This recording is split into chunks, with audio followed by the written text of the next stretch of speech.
All right, let's go now to prominent economist Art Laffer to talk a little bit more about this. And Arthur, let me start by asking about Washington. We just heard in Lizzie's package there about the same old Washington tactics: find an enemy and go to war. It could be the insurers, it could be businesses, it could be the wealthy. Why don't we make the enemy health care costs and go to war against that? I mean, that was the original point here, right? Yeah, that is the original point. And frankly, what we really want is high-quality service available to all Americans. I mean, and really high quality and access. And that's what everyone wants. And whether it comes about through insurance companies or governments, no one cares. But they don't want it to cost an arm and a leg. And the government program that's being proposed by President Obama would cost an arm and a leg, and it would lead, frankly, to, I think, a disaster in the healthcare industry. And I don't know why they're now attacking the insurance companies. It's their fault. And it's their problem, and it's their bad bill. Well, what is the main problem? I mean, you recently wrote about the healthcare wedge in the Wall Street Journal and in a paper that you put out earlier this week. What do you think the main problem is with this bill? Well, the main problem is cost.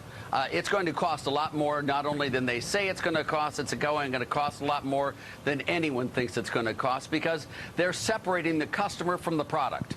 And when you separate the customer from the product, if you walk into a store and can get all you want and not have to pay for it, you don't worry about costs anymore, and costs go sky high.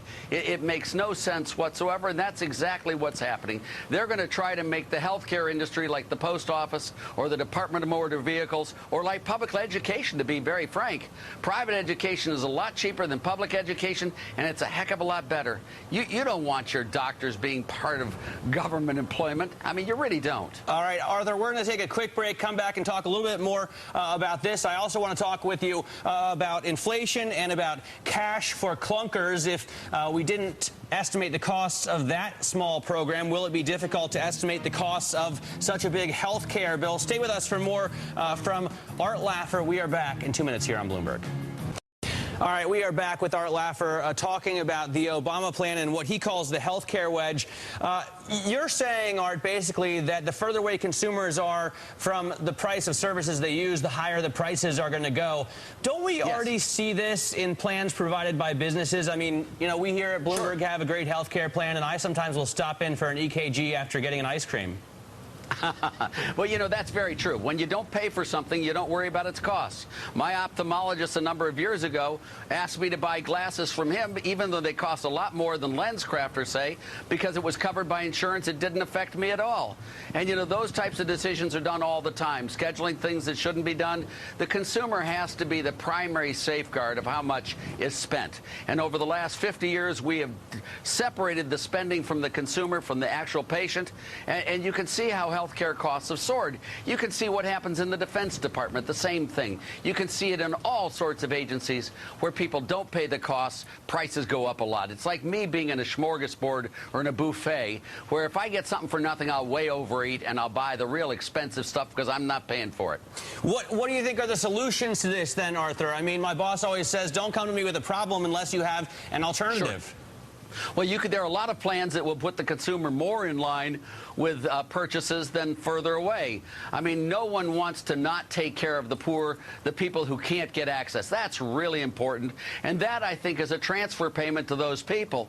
But let them control their own spending. They're not dumb. They're not stupid. They know what to do with the money. Give them the money and let them buy the health care as they see fit. That's what you should do. You should also do tort reform.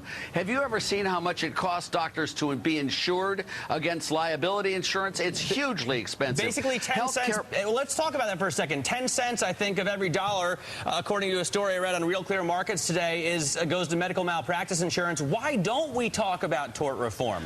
Well, we should. I do in my paper, and I do all the time whenever I get a chance. I mean, it's one of the obvious things that can be done. But this administration doesn't want to go against the trial lawyers. They sort of like the trial lawyers. Another one is authorizing health care professionals, non-doctors, to perform certain medical procedures that they're perfectly capable of doing. So you don't always have to drag the doctor into the process. Now, of course, you want to make sure these guys don't do stuff they shouldn't do, but they can give you a shot. They can do other things like that. There's no reason why we can't authorize healthcare professionals to do some of the things that doctors now do and save a lot of money. What about a co-op option for healthcare, letting people band together to buy private healthcare insurance rather than having the government offer it to us and rather than going through our employers? I love it. I think that's wonderful. I think the insurance that you do have should be portable. I do think it should be transferable across states. All of those things makes perfect sense. Anything to save on costs. And no one disagrees with a government program to have insurance for catastrophic events that would completely affect there. But what we're talking about is the generalized health care. And whenever you put the government in charge of this stuff, you can see how they haven't been able to control the costs of Medicare or Medicaid.